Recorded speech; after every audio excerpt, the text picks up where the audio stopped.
Just Minding My Business Radio, where we are moving at the speed of God, learning what we didn't know we didn't know.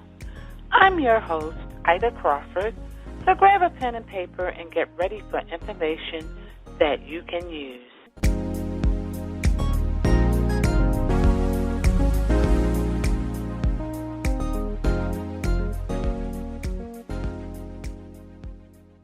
Welcome to another episode of Just Minding My Business. I hope your day was full of purpose. I'm your host, Ida Crawford. And hello, my name is Ruth Haskins, and I am your co-host. And today we're going to be talking about self-esteem, which is one of those topics that rarely gets focused upon. We talk about motivation, inspiration, being in action, but we never talk about self-esteem, which is an important ingredient to get to the motivation, inspiration, and the action. Today we have coming to the mic, we have Renee Aldrich, who is an author, an award-winning writer, a community health educator, and the founder and director of Softer Side Seminars. Softer Side Seminars is an empowerment and self-esteem building program for women and girls. The program is designed to help women of all ages recreate the way they see themselves and cultivate a sense of self that will make a positive difference in all of their life choices. Oh, my goodness, I am just so happy that you're here, Renee. And I failed to mention all of the other things that Renee has done, but as we move through this conversation, we're definitely going to touch on them because she has been very, very busy in the community and supporting people. So welcome to the show, Renee. And thank you so much, Ida and Ruth, both of you. I appreciate this opportunity, and I'm excited anytime I have an opportunity to share a little bit about the whole concept behind Softer Side Seminars. I always get excited about that. It's just like I did when I first started. I find that interesting because I can go for a while without talking about it. But then when we start talking about it, it just revs it back up in me the way that it used to back in 2003 when we started. Wow. So I'm excited for this opportunity, and I appreciate it. I appreciate your listeners and you guys as well. Absolutely, and we definitely appreciate you. One of the questions I have for you is how did you get to this place? Well, it's interesting you should ask that because, it started back in 2002, actually, when I was in bed one night and I was reading an article written by Susan Taylor. And she was talking about how she had been single. At that time, she had been single for about 18 years. But she had recently remarried to a wonderful man. And she was talking about how she had interviewed a lot of men over the years and met a lot of men and talked to men. And she came up with a kind of a slate, a template of things to share with women through this article that men did not like. And she found that these were all, that no matter where the men were or what part of the country or what their ages were, the things that she listed, there was a commonality. And I'll just tell you one of them. One of them was that if you ask me something 3 times, please don't ask me again. And I don't respond, And not just for him, but for you as well. Take the pressure off yourself by continuing to ask him. And I'll give you one more. And the other one was, please, if at all possible, do not treat me like my mother. Do not ask me, have I had enough to eat after dinner? Because that makes me feel like my mother. And then she went down a whole list. At any rate, I read this article one night, and it troubled me. And I said, why is there a list of things that men don't like?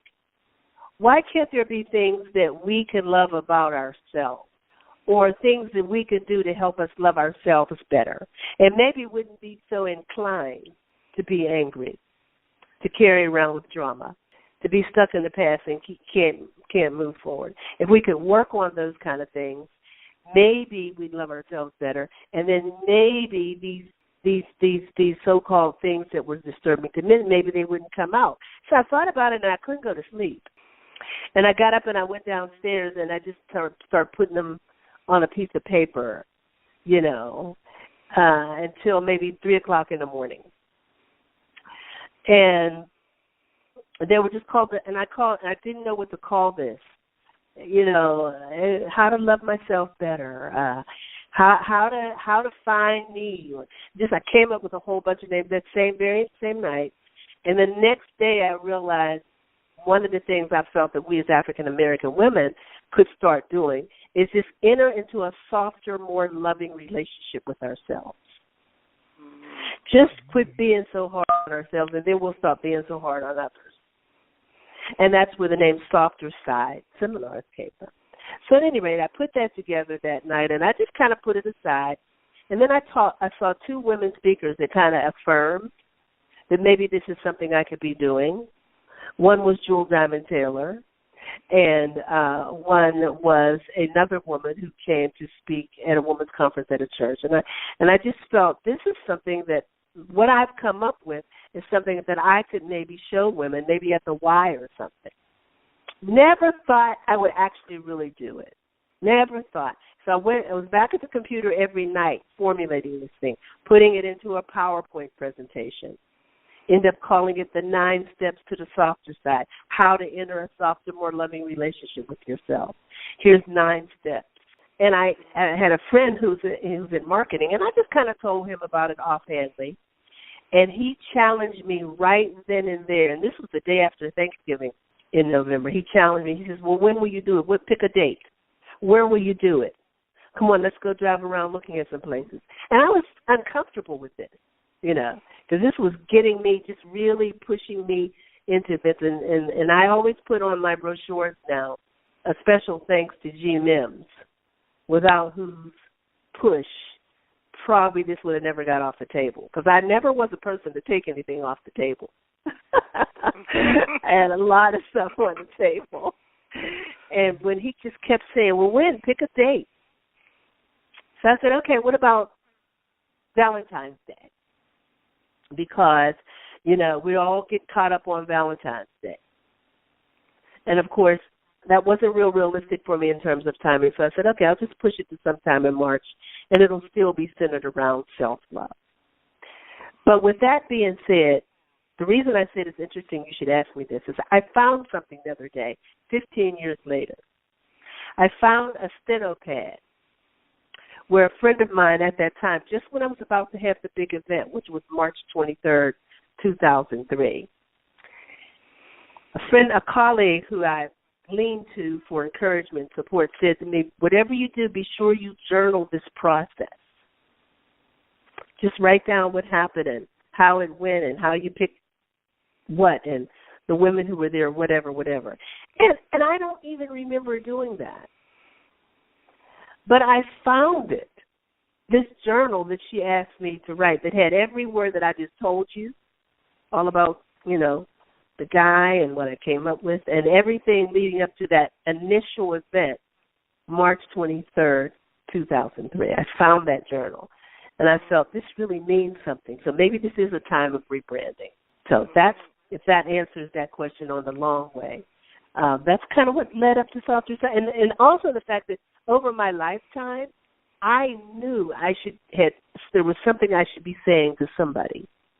I just didn't know what, I've always been giving direction to women and not even trying to, I recall once when I had a friend who was 27 and I was maybe 21. And she was, having some issues.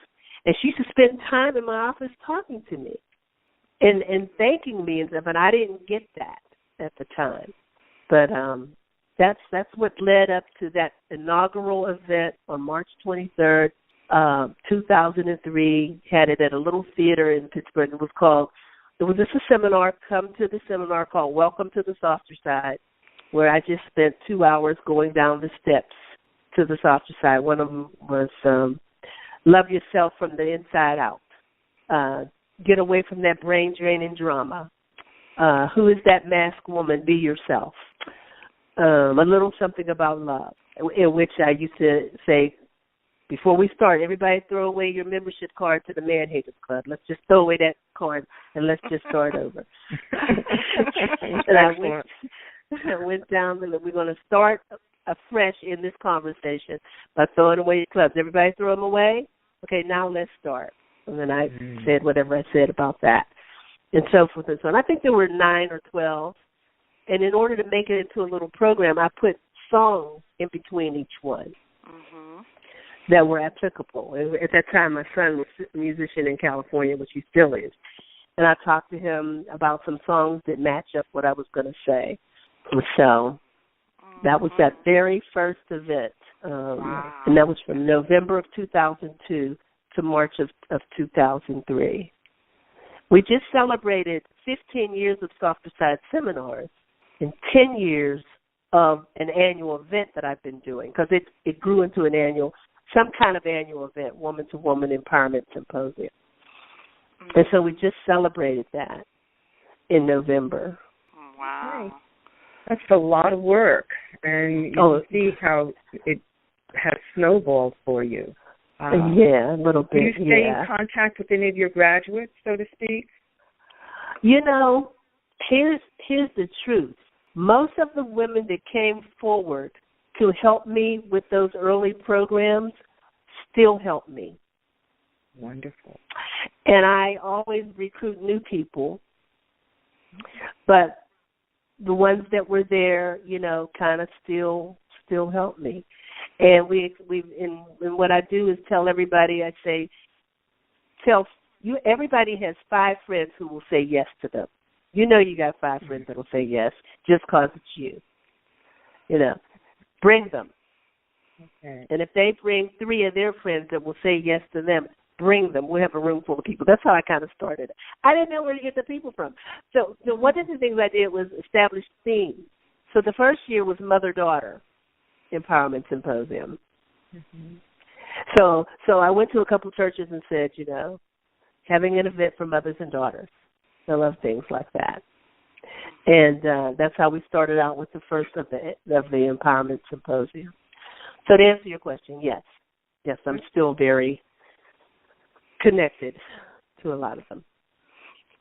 Wow, I'm sitting here all full of just joy listening to your beginning with this, and how, you know, God came in the mix and brought somebody to like push you right along and make it happen. Yeah, I promise you, I know that I would have came up with this idea. I would have been sitting at the computer, typed it out, folded and turned it into a little brochure.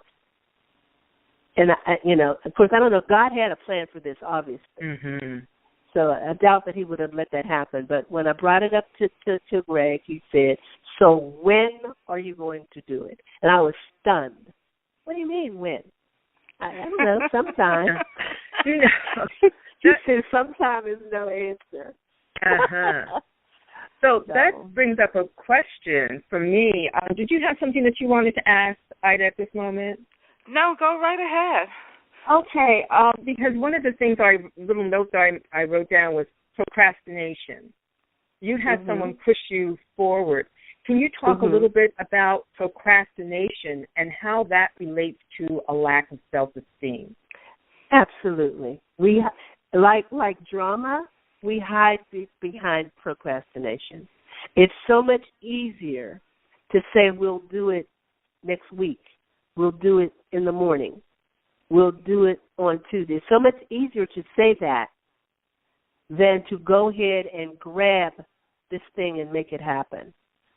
It stops us from having to look inside and say, what is keeping me from doing this? Well, I don't have to look inside if I just, say I'm going to do it on the first of the month.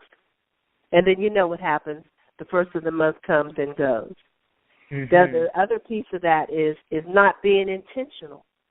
when you are not intentional, when you leave your destiny or your action or that thing that you're moving towards, when you leave it to chance, chances are it's not going to happen. Mm-hmm. And when you procrastinate, that's kind of a form of hiding, and that's giving way to, and God knows, I fight that every day. Uh-huh. I fight is not something that you can wish away or that you can dream away mm-hmm. or that you can erase away. You have to be intentional about what it is that you know you need to do. And go ahead. I'm sorry. Go ahead. Now I was just going to say, and once you get intentional, then the things inside that back there in the recesses of your mind will start happening to bring your intent to fruition. I've been out on a little bit of a sick leave, and we're working on a conference for next year. And it was 2 very important letters I had to write, which I kept putting off. But once I got, and finally I said, oh, my God, I got to do this, or this conference is not going to happen. And so I had to get intentional. So I had to give myself, so maybe this was in the morning. I said, I'm going to do this at 1 o'clock today. And I set my phone to go off at 1 o'clock. Mm-hmm.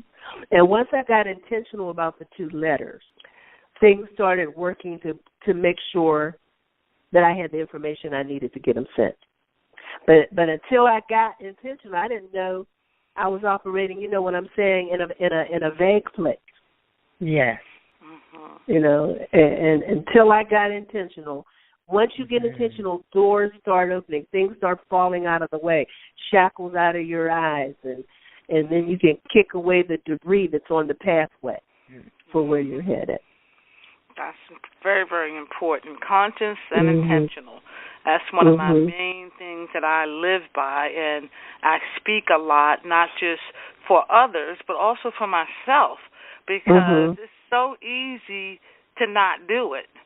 Absolutely. It's so easy to not. Absolutely. It's easy to do it, and it's easy not to do it. Mm-hmm. Right. Right. And I share about that intentional thing every time. And I always say, this is for me. I need to be intentional about where I'm trying to go, because it has been a big factor in a lot of things that, maybe could have been bigger, better, faster had I been more intentional. But I don't like to live in that place. Right. Yeah. I'm just hearing so many good things. I'm really enjoying this conversation. And I love the fact that, like Ida, that you're talking about intention. And you also mentioned hiding. And that is a really big piece. And especially because most of us, many of us, probably most of us, have hidden from even wanting to know what our purpose is. We may have known about it a long time ago, but we keep walking away from it. We keep running away from it. What about self-esteem or lack of self-esteem causes that? Because I'm thinking that people are listening and they're thinking, okay, well, self-esteem, and they're suddenly aware. Like Ida said, we don't normally talk about self-esteem. Right. So they're trying to figure out. Go ahead. Jump right in. I was going to say, you're right. I don't mean to talk over you. I do apologize. We don't talk about it because it connotates something negative on our part. And, self-esteem is insidious. An unhealthy sense of self and low self-esteem is very insidious. It kind of creeps in there when you're least expected. Now, of course, then there's the obvious stuff. People that were, had it throughout their life and were told all the time, you're not anything, you're not going to be anything, you're not this good, blah, blah, blah, blah. That's the obvious way that we slip into self-esteem. But the insidious nature of it can be that it comes in when everything was going fine. And that's an example for me. I pretty much everything was going fine. But what happened is you get into a place of comfort. And that low self-esteem or unhealthy sense of self, I like to use both of them alternately, will stop you from advancing your thinking about yourself. Mm-hmm. It will stop you from advancing your thinking. Okay. It will have you stay in unhealthy relationships. It will have you still drawn to the same kind of toxic people. I don't mean just, I mean everybody, men, women. There's toxic people in our families that we keep going over there. And you know that all that she's going to do is start running you down, and you know you're going to end up feeling uncomfortable. But when you don't have a healthy sense of self, you draw yourself to that. It will keep you in jobs that you know you shouldn't be doing. I read once in Ayala Manzan's book, she wrote years ago, Abide in Me, and she talked about being a lawyer and hating it, working in the DA's office in New York, being late all the time, and she didn't even want to be there until she suddenly realized, I don't like it and I'm not doing well because this is not where I should be. And I need to get out of this feeling of being so inadequate, my feelings of inadequacy. I got to recreate the way I see myself so I can get out of here. And I promise you that's my same story. I was a secretary 25 years, and not a very good one, a mediocre one at that.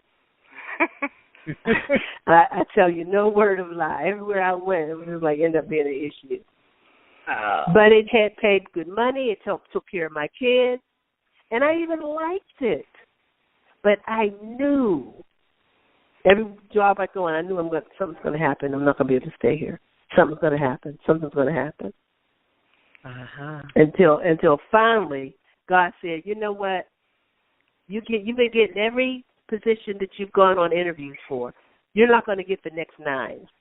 And I went on 9 interviews at the university I was working at, and I didn't get any of the jobs. And I lost that job. And I had friends saying, oh, you can do this, you should do this, you should apply for this, and blah, blah, blah. But I wouldn't do it because, I didn't want to, and that's a whole other story. I didn't want to step outside Kittyland. Kittyland was comfortable. You knew how high the rides were going. You knew they weren't going to go too fast, and you knew they weren't going to spin you around and make you dizzy. So when you operate from a perspective of an unhealthy sense of self, you don't stretch. You stay places. You don't believe that stretch is for you. You don't spread your wings. You let people kind of dog you, if you will, until something happens. I think we've all been in that place before because, that not believing in ourselves, not believing that we're worthy of anything else. I think we've all been in that place. And before we go any further, how can our audience get in touch with you? So I can be reached on Facebook. The name is Renee Aldrich. There is a Facebook page for Softer Side Seminars. There is my website, www.softersideseminars.com. Very easy. There is a Twitter account, raldrich @softer03. I'm sorry. Yeah, that's where I get a little stuck there, trying to keep up with all the social media. And then, of course, my phone is public. I don't mind giving out my cell phone number. Oh, my email. I'll give my email number. My email address is thesofterside303@gmail.com. Okay, so your next event that's coming up, and I know God has not made it possible for us to connect. You have invited me every year, and there has been something that has happened, but I've got this feeling that the time is now. So when is your next event coming up? Well, we're generally over the years, I've had the first weekend in November, as the weekend for the Empowerment Symposium. And it's been a day-long event. This year, I've partnered with a colleague of mine who operates a Peace of Mind Incorporated, which is a non-traditional therapeutic art and dance studio. And we are hosting together a 2.5-day women's conference, redefining unity, power, purpose, and passion for your life, an all-access conference, women's conference. And by all access, I don't know if you know Pittsburgh, we have a lot of boroughs where the women don't get this kind of information. So we intend on having a big outreach to, even getting buses to bring these women in. And that conference begins on Friday night with a meet and greet. Mm-hmm. That's November 2nd, 2018. And then the next day, Saturday, is the full conference. And we have all kind of workshops set up. Usually the other event is not full with workshops. We just have a theme and everything, the panel members speaking on the theme, and maybe another speaker, and then, of course, me. Maybe I might speak on there, and something for the youth. But this conference is going to be workshops all day long. In Pittsburgh, there's a lot of women who do women's work. So the purpose of this event was to bring them together under this day, under this umbrella, and allow the women to get a little exposure to the various entities that are operating with women here. There's one called Coffee and Clarity, one called Joy for Life Coaching, just to name a couple. And there are going to be a couple of the workshops. We have 2 teen tracks. That's going to be November the 3rd, that whole day. Then the next day, Sunday the 4th, we're going to have a closing speaker and a charge to the audience. Too many times we go to these events and they're warm, fuzzy for a few hours, and they feed us, and we feed them, we entertain them, they have a good time, and it feels real good. And when they leave and then they face these issues again, they find that they're back dragging themselves through the drama again. That day I spent is kind of gone. So we're going to have our speaker, who's a very dynamic woman from Pittsburgh here, leave the audience with a charge. Of course, so will I, and so will my colleague, Erica. We're going to charge the audience. When you leave here, it's not the same today, is it? Go home, write it down, remind yourself.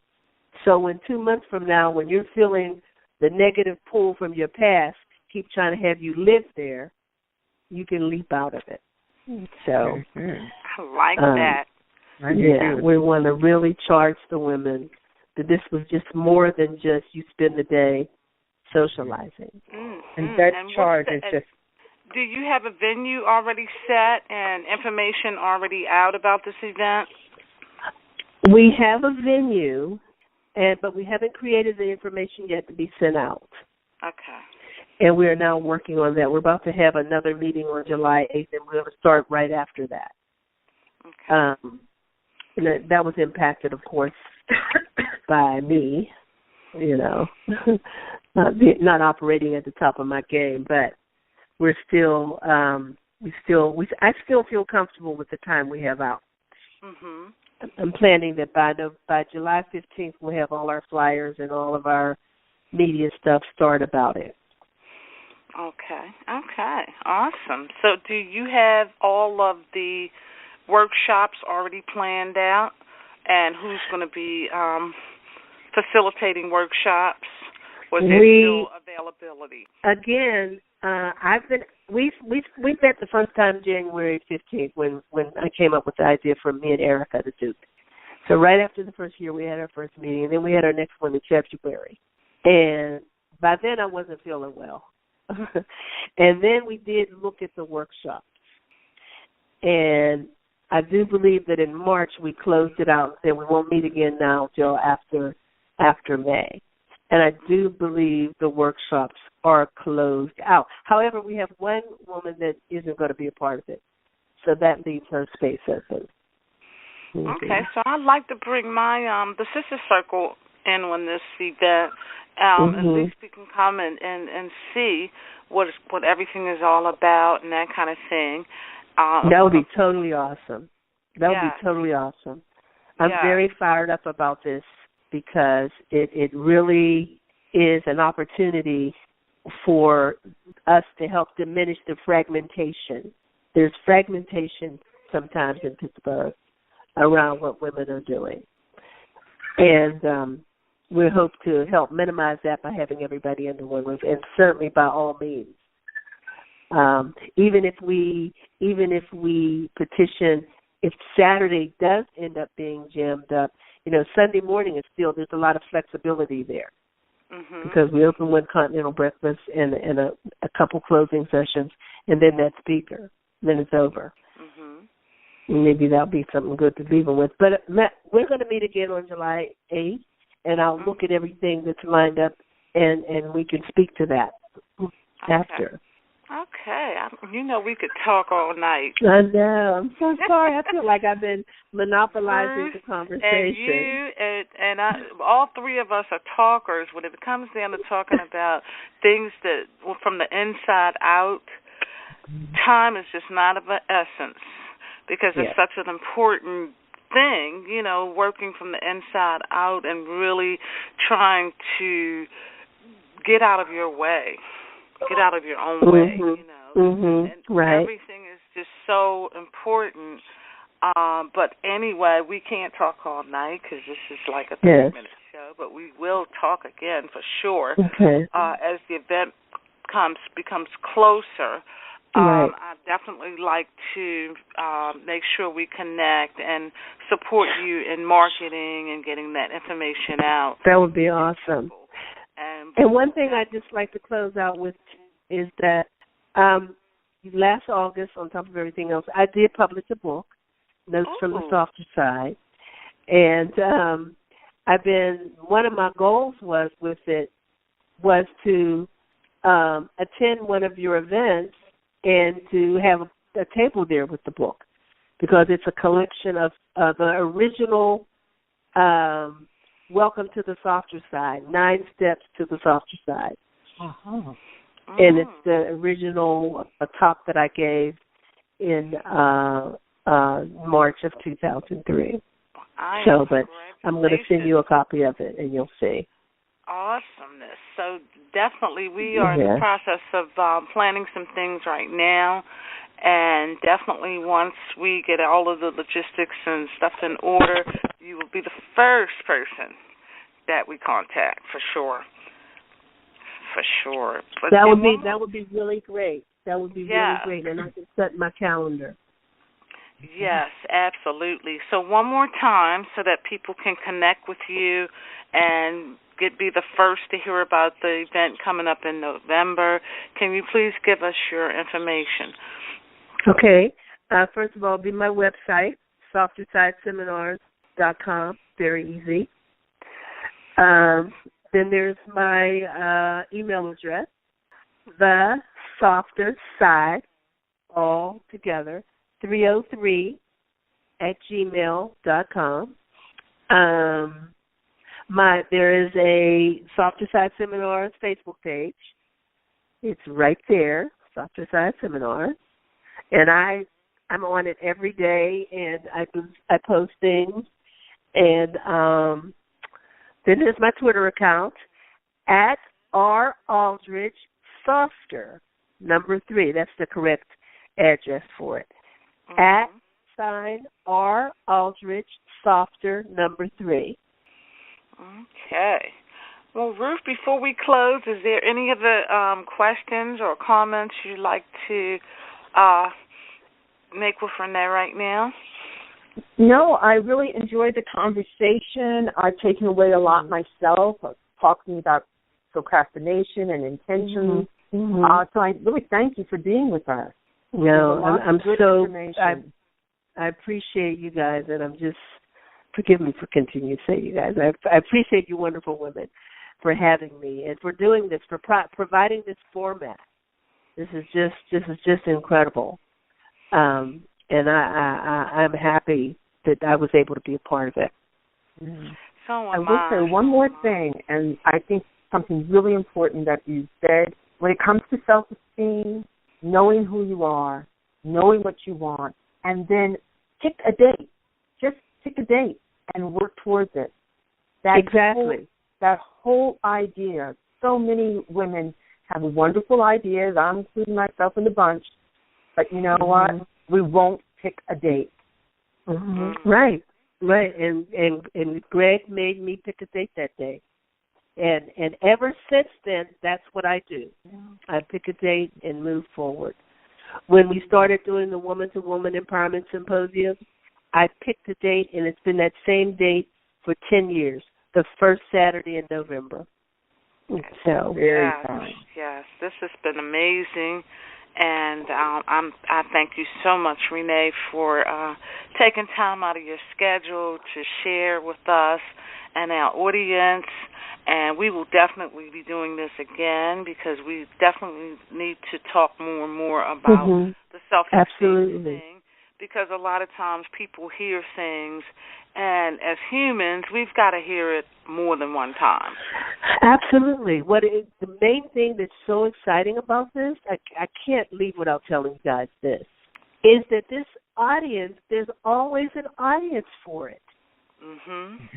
And the information that I shared is what I shared in 2003, but it still sounds fresh.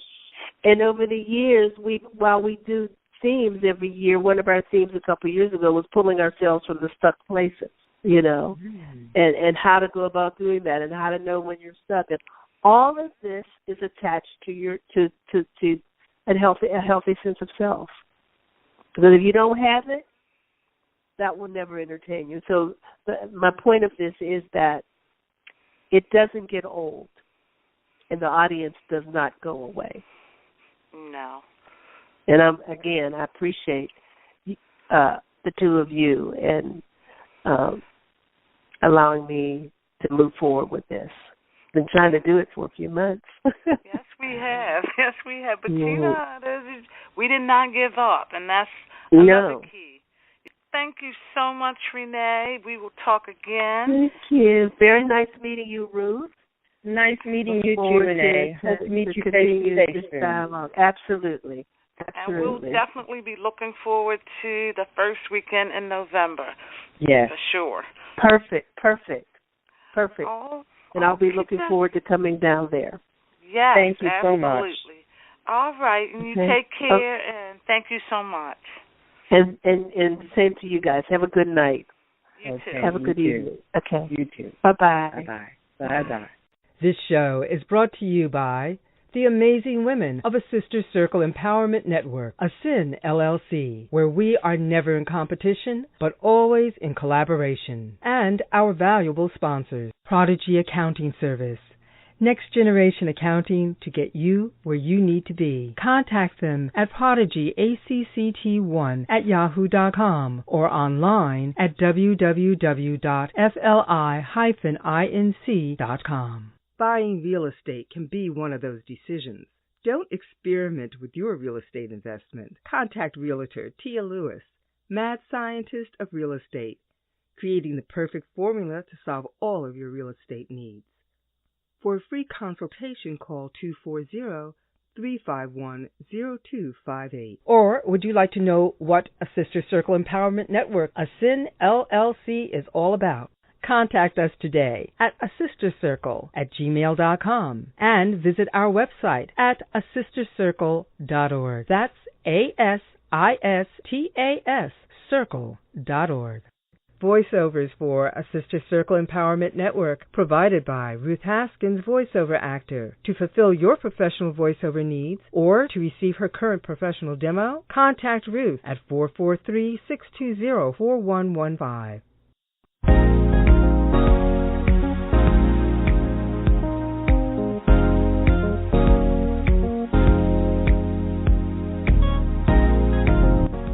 Thank you for tuning in to Just Minding My Business Radio.